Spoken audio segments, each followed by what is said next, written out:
Hey guys, for this video I am going to be doing a movie review of the 2003 version of The Haunted Mansion, because you can see the new one. And so yeah, I have not seen the original in probably a few years, I think. And so I was interested in seeing it again because it was one of the movies that were, I had fonder memories of. I guess you could say nostalgic for me. And so, yeah, so let's get into it. And so the movie, if you haven't watched it, it's about a man. His name is Edward Gracie. He falls in love with Elizabeth Henshaw, and they plan to run away together and get married. But on the evening that they were supposed to get married, she writes him a letter and then kills herself. And in a act of, I guess he's so distraught that he ends up hanging himself, and that in turn causes this curse to befall this mansion. The way that they tell this backstory, it's done through the credits, and so we don't really get any dialogue. We just get visuals, which kudos to them. You can tell what's going on just based on the visuals. But I think it was a good way to tell their backstories, because it gave us what we needed to know to kind of set up the movie, but also didn't kind of distract, I guess, from the when it takes place in the future. So it's their past and then the future, but the movie starts in the future. And so yeah, I think they do good setting that up. So the main characters, they are the Evers. Jim and Sarah Evers are realtors. They are very good at selling houses, but Jim has become so obsessed with work that he's kind of like, it's driven a kind of a wedge in their marriage, because he keeps missing important events for the kids. He misses their wedding anniversary with his wife, and so she's kind of, I guess you say miffed is a good word, but he promises that they will go on a vacation. He'll take time off to go on vacation. But, of course, Sarah ends up getting a call from the Gracie Manor, and they are wanting her to come out because they're wanting to sell the mansion. And, of course, Jim wants to go out and look at it, so I won't say she agrees to. She was pretty much reluctant the entire time, but he takes her and his kids out to this bayou where this mansion is. But, of course, they get there, it's locked, and they start leaving, and then it magically opens up, despite the fact it was locked at one time, and they don't think much about that. They aren't at all creeped up about that. But they end up meeting Gracie and his butler, Ramsley.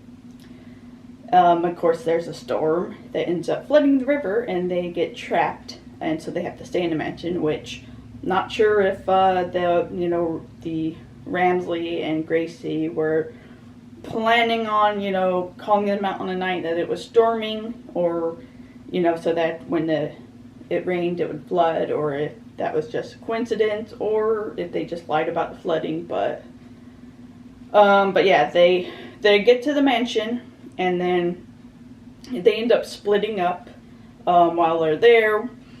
Jim ends up going to the library because he wants to talk to Gracie, but he ends up finding this secret passage, and so he goes and explores that.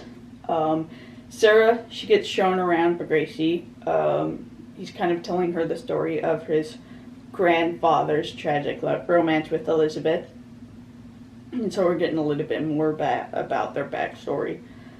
And then, of course, the kids, they end up following this floating orb to the attic, where they see a painting of Elizabeth, who of course looks exactly like her mother. So they end up meeting two of the servants that live at that mansion. It's Emma and Ezra. Jim ends up meeting Madame Leona.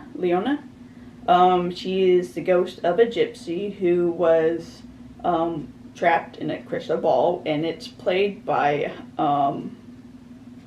Jennifer Tilly. So I love her character because he's always speaking in riddles until she gets upset, and then she just breaks, character, I guess, and then just starts like yelling at them.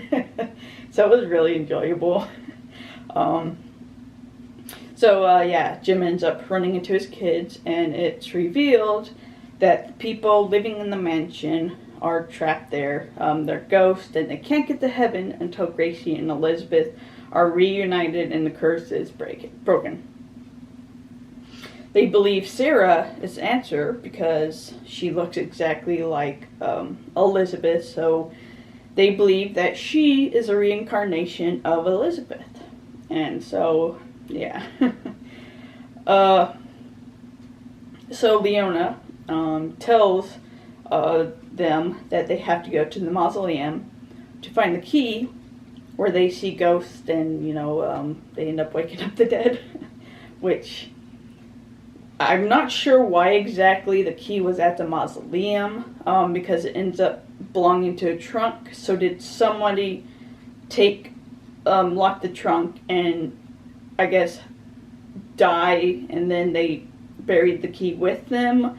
So I'm not sure why it is at the mausoleum. And so, turns out that the key belongs to a trunk. And in the trunk, there is a letter from Elizabeth where she, the original letter from Elizabeth that she actually wrote, where she agrees to marry Gracie, and she tells him that she loves him. So it proves she did not commit suicide, that she was actually murdered. But why did, because I know Ramsley is the villain, so why did he keep the letter around? Did someone else find it and hide it in the trunk and then hide the key, hoping that someone would eventually find it? Because it's not really revealed at all anything why all this stuff happens. So was it like Ezra or Emma who ends up hiding the key? Is it one of their bodies in the casket when they, get the key? So kind of curious. So Ramsley shows up, and it's absolute shocker that it's revealed that he killed Elizabeth, because he's not creepy motherfucker the entire movie. He killed her because he believes that her and Gracie's marriage would be a travesty, unacceptable, and I'm sure it has nothing to do with the fact she was interracial, especially during that time period. So he ends up trapping the kids, and then he throws Jim out of the mansion, locking up the mansion. Then he blackmails Sarah into marrying Gracie, so that she can save her kids. So this is where Gracie reveals that he believes that she is Elizabeth. And even though she denies it at first before she gets blackmailed, he still is pushing for them to get married. So does he know that Ramsley is going to kill her? And if so, he believes killing her will break the curse so that they can be together. And does Ramsley not know that the Elizabeth's spirit is still in the mansion? Is that why he's so desperate to get her to take it so that they can't actually be together? I don't know. Anyways, Jim is able to get back into the mansion by driving his car into it, and we kind of get this funny scene where he puts a seatbelt on Madame Leona, and they go crashing through the window, and then she gets, crushed by the airbag. It's kind of just a cute moment.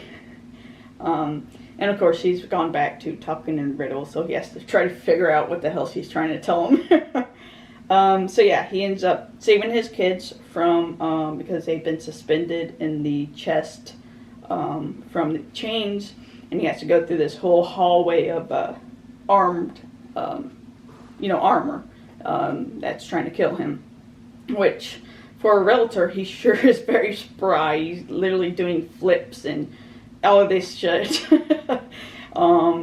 But he saves his kid, and he stops the marriage by revealing the truth about how she actually died, how Elizabeth died. Of course, Ramsley finally admits to it, and he throws a tantrum claiming that Gracie is the selfish one for loving Elizabeth, and then he opens a portal to hell where a fire demon, something made of fire, he emerges, grabs Ramsley, pulls him to hell. He grabs Jim in the process, but Gracie ends up grabbing onto him and saving him. So did Ramsley make a deal with the devil? Is that why when the truth is finally out, gets pulled to hell without did he make a deal that, he'd kill her or something like that, and once the truth has been revealed, it kind of like breaks an agreement or something and gets pulled to hell? I don't know. But yeah. Sarah ends up, I'm assuming, dying because she's drunk some of the poison, I guess, where I didn't see, so yeah. But the orb appears and enters Sarah and ends up saving her. And shocker, ends up being Elizabeth, who is now free because the truth has finally come out. And then we get this really uncomfortable scene where she's making out with Gracie in front of her kids and husband. Not awkward at all. And then Gracie asks him for forgiveness for trying to force his wife to marry him, and then, almost killing her in the process. And then Jim says that, it's all good because he got his wife back. But yeah. And so Gracie ends up giving them the deed to the mansion. And then he and Elizabeth go to heaven, along with all the other spirits. And we get this funny scene where Emma, she comes running in with her bags, and Ezra's like, you can't bring that to heaven. She's like, the hell I can't. It's just so funny. Two, funny, light characters. So they finally get to go on vacation, and they end up taking Madame Leona and then the singing statues with him. And so she's like, Leona's in the seat, buckled in a seat, and she's just sitting there, rhyming the entire time, and the kids start complaining, and then we see the singing statues are tied to the back of the car, and they're singing the entire way. I do like that they didn't just leave them at the mansion. They took them with them because I think they were the only non-dead, characters that, would have been left behind. So I did enjoy that they took them with them. So, just my thoughts on this movie. This was slower than I remembered it being. There was a lot of scenes that kind of dragged. It was, I'd say, badly paced. They spent a lot of times on scenes like with Jim, where he's in the library and he finds the secret passage, and he feels like 30 seconds just opening and closing the passage. And it felt like those kind of scenes very much dragged on. And it wasn't as funny as I remember. There are moments that I enjoyed, but they were more like with specific characters, like Leona and the singing bus. They were my favorites, and a lot of moments with them, and of course Ezra and Emma. So just, I think, a lot of moments with characters I found enjoyable. Growing up, I was drawn to the love story, because, while I'm not interested in modern romances, when it comes to like tragic romance, where mostly the characters end up dying, but even in death they end up finding each other, is kind of, still romantic to me, and it's always drawn me. So I think that's another reason why I enjoyed this movie so much.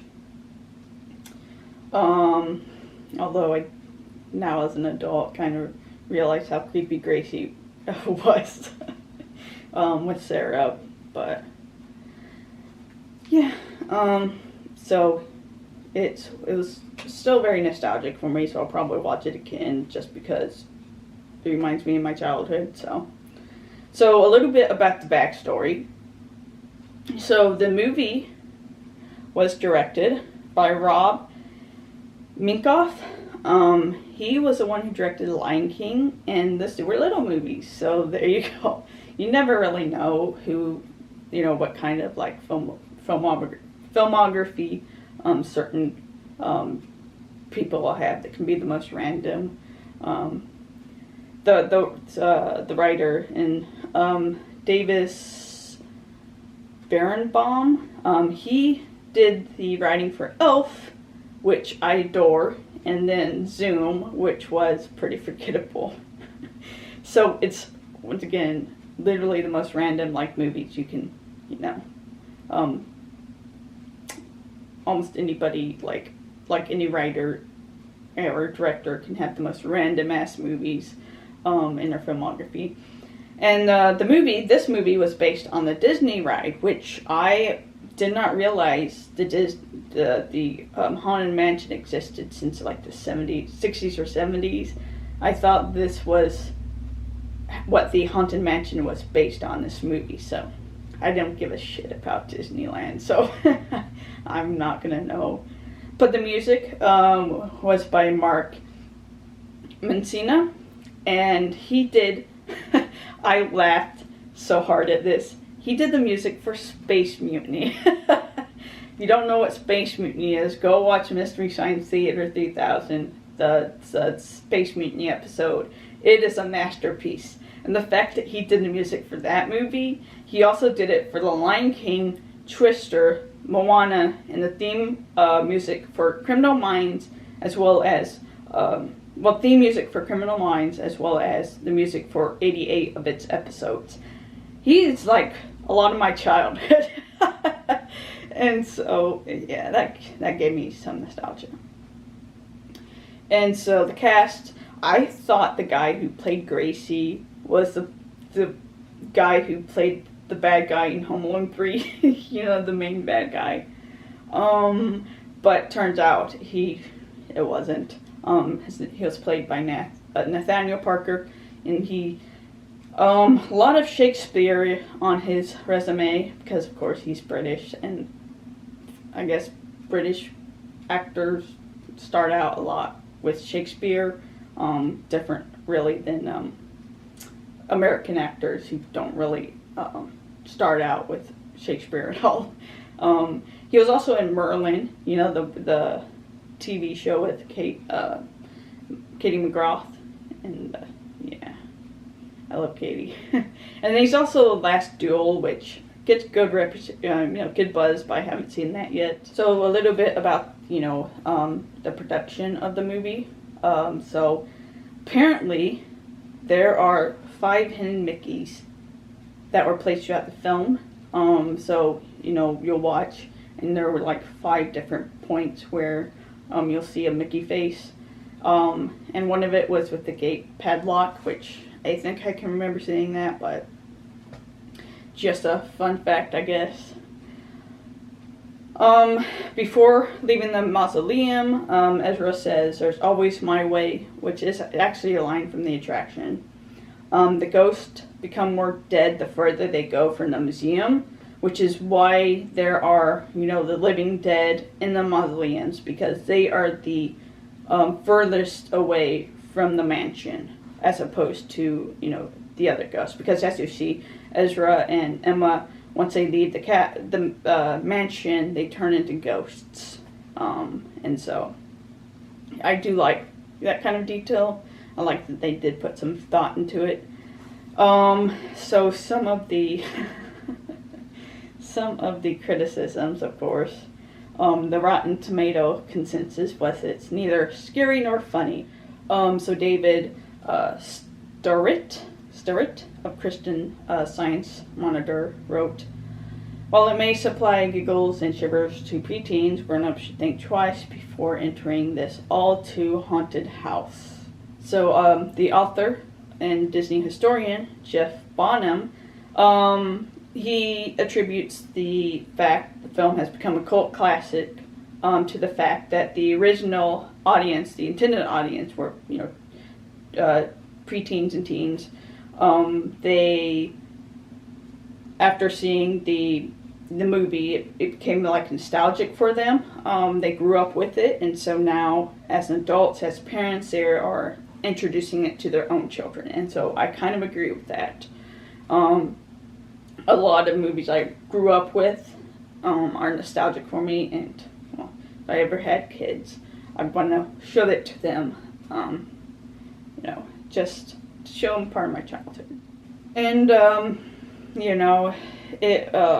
it ended up making $182.3 million on a $90 million budget, and it wasn't necessarily considered success by Disney because the other ones, Pirate of the Caribbean, that was based on a Disney ride, was more successful, which, of course it was. It's a shit ton of action scenes and crappy humor, so of course it's going to be successful as opposed to this, which was, I would say, a little bit lower budget.